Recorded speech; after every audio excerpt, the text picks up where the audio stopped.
So, kamusta po mga ka-Streetwise? Ako po si Takeru Miyamoto at welcome po sa aking munting channel. So, mga kababayan, mukhang mapapahiya na naman po itong napakahusay na abogado na si Atty. Topacio. Sa hindi lang po nakakaalam, nagsampa po ng kaso na indirect contempt ito si Topacio, kasama niya yung abogado ng kulto, si Tolentino, no, ng kay OJC. No, laban po kanila Sendanya, kay Larry Gadon at saka kay Richard Heydarian ng indirect contempt. Okay. So, ang point natin dito mga kababayan, no, ang hilig po magsampa ng kaso ni Topacio, tapos ang ending naman pala, ay alam niyang mababasura din ito. So, parang yung ginawa niya kay Martin Romualdez, di ba? Nagsampa siya ng kaso, regarding nga po dun sa insertion. Yun naman pala, no? Si Chis Escudero naman pala yung mastermind doon. Kung ngayon Topacio, no, baka nang inaka, no? Bakit hindi mo ngayon kasuhan si Chis Escudero? Di ba? Si Martin dati kinasuhan mo, nabasura. O si Chis naman pala may kasalanan. Oh. So, ang point natin dito mga kababayan, no? Kaya po nagsampa ng kaso itong si Topacio, dahil nga po doon sa pagbatikos nga nila Heydarian, Gadon at saka ni Sendanya, dito nga po sa ruling ng Supreme Court na unconstitutional nga po yung impeachment trial ni Sara. Okay. Well, which is sobrang bullshit naman po talaga. Pero by the way, no, ito nga po sabi ni Leonen. No? Okay. So, sabi ni Leonen dito, basahin ko lang Okay. Actually, meron GR number to, papakita ko mamaya, no? So, sabi ni Leonen dito. Okay. By the way, sabi dito, the Supreme Court is not perfect. Citizens and academics certainly have the right to call attention to the fallibility of the court. The Supreme Court should not be immune to public scrutiny. O, di ba?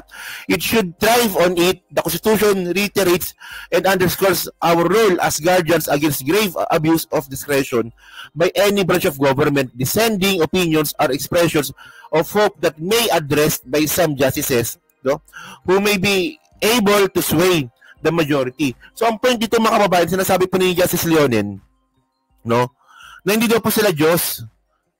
Sino ba magsabing Diyos kayo, no? So hindi raw sila Diyos, na okay lang daw silang batikusin. Na okay lang daw pala na i-public scrutiny, no? Yung minsang ginagawa po ng Supreme Court. So yun naman pala. Oh, Topacio. Pati nagsumpa ka ng kaso. Nanggugulo ka lang kasi. Ayun ang point eh.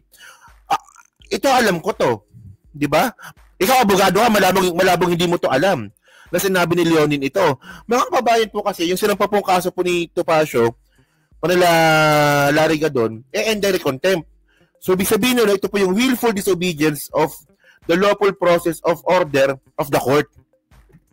So, ibig sabihin nyo, disobedience. Ang tanong ba dito, disobedience ba yung ginawa po nila Heydarian at saka ni Sendanya at saka ni Larry Gadon? No, pagbatikos lang po yun dun po sa isang desisyon sa Supreme Court, no, na hindi po matanggap dahil ang dami pong lapses. Alam niyo kung ano sinasabi ko dito mga kababayan, no? Bakit ganyan po ugali ni Topacio? No? Ang hilig niya masampa ng kaso na alam niya naman pala na mababasura lang ito. Well, ewan ko lang baka kung itutuloy na naman dito ni Leonen, no? Itong kaso ni Topacio, tarantado talaga si Leonen. So, ugali niya na pala talaga na i-criticize yung sarili niya. Yan ibig sabihin nun. Oh. So, sa hindi lang pa nakakaalam, no? Ito yung ito yung sinampang kaso ni ni Topacio. Ito yan, no? Lawyers, Ferdinand Topacio, Tolentino, at saka si Rolex Suplico. Ilonggo pa naman to, no? Ilonggo pa naman si Suplico, naniniwala sa kulto. Diyos ko naman. File separate petition before the Supreme Court seeking to hold Larry Gadon, Richard Heydarian, and Percival Sendanya, no, guilty of indirect contempt for the remarks lang naman on the court's ruling of VP Duterte's impeachment case. Oh. So, tingnan nyo So, ito yung pinagmamalaki ni Tolentino. Nakita nyo kung gaano katanga si Tolentino mga kababayan? No, yung habang hinihiring nga po yung SMNI franchise doon, di ba? Siya yung pinakatangang abogado doon So, ito yung sinabi ni Tolentino, ng petition for indirect contempt against Congressman Percival Sendanya. Yes. Second, Professor Richard Heydarian.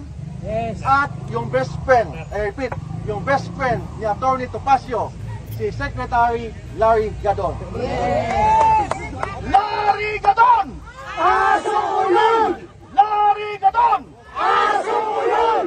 Ano daw? Ano daw? Sabi ko na, hindi ako.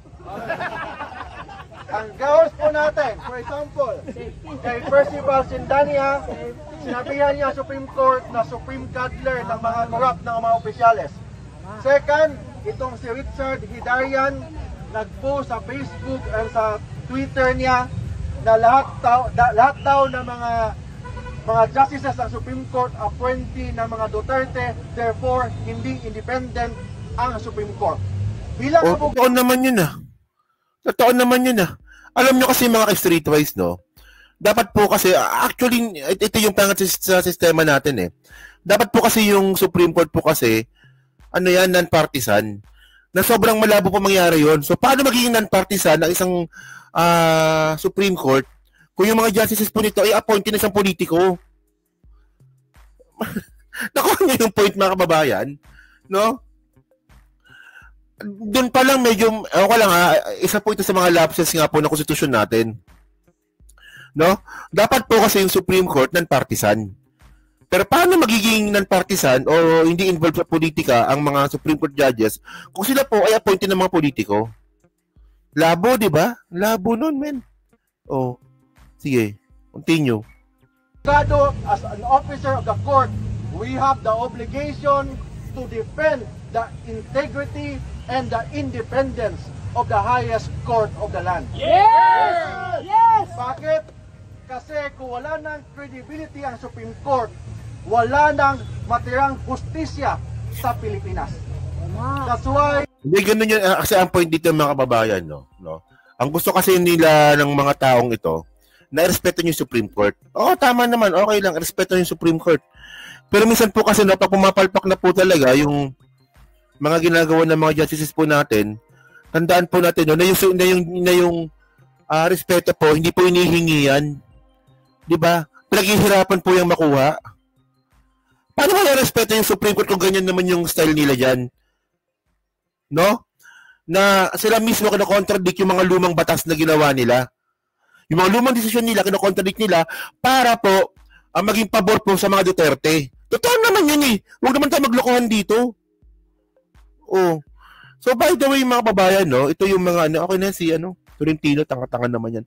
So ngayon ito yung sinabi nga po ni Gadon, no. Well, tinan natin to, no. Si Gadon muna, tinan natin sa yung sinabi ni Gadon dito. Tungkol sa Supreme Court, tinan nyo. Supreme Court is just siding with Sara. Ako nga, dinisbar ako for a much lesser offense. Samantalang si Sara, katakot-takot na pagmumura, katakot-takot na pagbabanta, ng pagpatay. Wow, actually may point si Gadon dito. Diba? Napanood ko po yung, yung ginawa nga po nila Gadon eh. Doon sa isang reporter, no? Kung bakit nga siya na-disbar. Mas nakakatakot po yung ginawa po ni Sara kasi presidente po yung pinagbantaan niyang papatayin. O nga naman pala, no? Napaka-unfair talaga, di ba? So, ayun ba? Ano ba yan? Indirect contempt ba to? Actually, hindi. Kasi po, naging biktima rin po si Larry Gadon, no? Biktima. Actually pa, kasi kung kukumpara po natin, no, yung hatol ni Sara na Supreme Court kay Larry Gadon, ang lumalabas dito napaka-unfair. So, magiging biktima talaga si Larry Gadon ng maling desisyon ng Supreme Court na para ipadisbar siya. Si Gadon nga sa isang pagmumura, nadisbar si Sara Duterte. No? Si Sara Duterte na nagmura na, pinagbantaan pa patayin si First Lady Lisa Marcos, si PBBM tsaka si Martin Romualdez, palalagpasin ng Supreme Court. Napaka-unfair naman talaga nun. Oh. Halata kasi na itong Supreme Court is just siding with Sara. Ako nga, dinisbar ako for a much lesser offense. Samantalang si Sara, katakot-takot na pagmumura, katakot-takot na pagbabanta, ng pagpatay, ang ginawa niya, hindi siya dinidisbar. So ang Supreme Court talaga, tuta ng Duterte. And actually, meron dalawang kaso si Sara, no? Ng disbarment. 2013 pa, meron pa. Tapos 2018. Ang alam ko, no? So bakit hanggang ngayon hindi pa nadidisbar? Pag si Gadon nagmura, disbar ka agad. Si Sara, nagmura na, papatay pa ng tao, okay lang. O, doon pa lang makita na po natin na unfair naman po talaga. Tapos indirect contempt. O, gusto nyo respeto yung Supreme Court? O. Ito yung sabi naman ni Sandanya, no? Ito kayo, hindi ko naman abogado eh. Ba't binabati ko sabihin yung mga judges? Mga kababayan, hindi mo kailangan maging abogado dito. Ang kailangan mo lang dito, common sense. So, ito yung sabi ni Sandanya. Tragic because nabasura, nabaliwala yung konstitusyon, tapos nabaliwala din yung mga previous decisions sa Supreme Court, ang jurisprudence na ngayon. At sa dulo, nabaliwala din yung mechanism for accountability. Pinaghirap nila, gumawa sila ng bago. Yung sabi natin mga kababayan, yung jurisprudence, yung jurisprudence mga kababayan po, no, mukhang binaliwala po talaga ng Supreme Court yung jurisprudence, no? Parang inamend yung constitution, what means impeachment? Sino makikinabang yung matiwaling opisyal? Kasi sa dulo, pinahirap yung impeachment process na weaken yung mechanism for accountability. Sir, pero paano habang may MR yung House, ano dapat yung maging action naman ng Senate bilang impeachment court? Dapat ba ituloy pa rin nila yung impeachment trial? I hope that the Senate would be courageous and brave enough. So, ako na yan, no? Medyo malayo na sa issue. So ngayon, mga kababayan, no, ito yung sasabi natin dito. So kanina, binasa natin kanina yung opinion nga po ni Leonen. No? Actually, yung ginawa naman po nila Haydarian, nila Sandanya, at ni Gadon, pagbatikos lang po yun. No? Ito. Yan, di ba sinabi? Yan. Okay? So sinabi po ni Leonen na okay lang silang batikusin. Di ba? Because Supreme Court is not perfect. Oh. Pag may mali, batikusin. So actually, sinabi rin po ni Leonen po yan, dito po na sa sa Republic Act, dito sa year number 227004. O si Leonen din to, Leonen. O siya rin to, Kikita nyo ba? Teka lang. O tama. Kita nyo naman. O Leonen. Anong sabi ni Leonen dito? Courts are not immune from public scrutiny. This is part of a democracy. However, owing to a nature of the court, and its ability to respond to criticism is real time. When an utterance tend to scandalize or disrespect the court, or where its administration justice would be impeded. So mga kababayan, ang importante dito, okay lang pong batikusin yung Supreme Court, no? Huwag naman pong bastusin. O ngayon, kung sinabi nga po nila Haydarian na ang Supreme Court Maka Duterte, actually, meron siyang pinagbabasihan doon. May basihan yun. Kasi nga po, yung mga Supreme Court judges po natin, 12 po dyan na appointee ni Digong. O, di ba? And by the way, bukod nga po dyan, sinabi rin po ito ni sa isang article ko rin ito nakita, 2015 ko ito nakita, Okay. So, if you knew who we are, you will cease calling us gods, sabi ni Leonen. Actually, feeling Diyos pa to si Leonen. Ano ba? Sino ba nang sabing Diyos sila? Sabi ni Leonen dito, 2015. Now, if you knew who we are, you will cease calling us gods of the judiciary. Supreme Court Barwick Leonen told University of Baguio law student on September 10, 2015. The Supreme Court is not perfect. Citizens and academics certainly have the right to call attention to the fallibility of the court. Di ba? So, ano sinapang kaso ni Topacio? Kung pwede naman palang batikusin yung Supreme Court, sabi din ni Leonen. Wala lang, pantanga lang, di ba? Mema lang. Ewan ko lang kung babaguhin po ni Leonen tong mga sinasabi niya. No? Tingnan natin, baka mamaya, gawin niya rin po yung ginawa kay Sara. Di ba? So, yan, nasa kayo po, nung masabi niyo nga po dito sa statement nga po ni Leonen, no?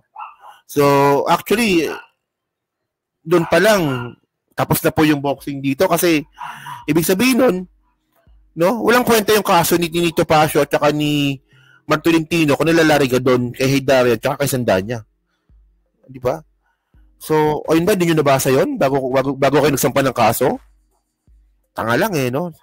So yun, nasa pa-comment lang po sa baba, binabasa ko pong lahat yan. At syempre, dyan po sa Team Replay, pa-like, pa-subscribe. Kung yun naman kalabisan, pa-share na rin po ng video po na to. So thank you mga streetwise, kita na lang ulit tayo sa susunod nating content. So thank you, salamat, and bye-bye.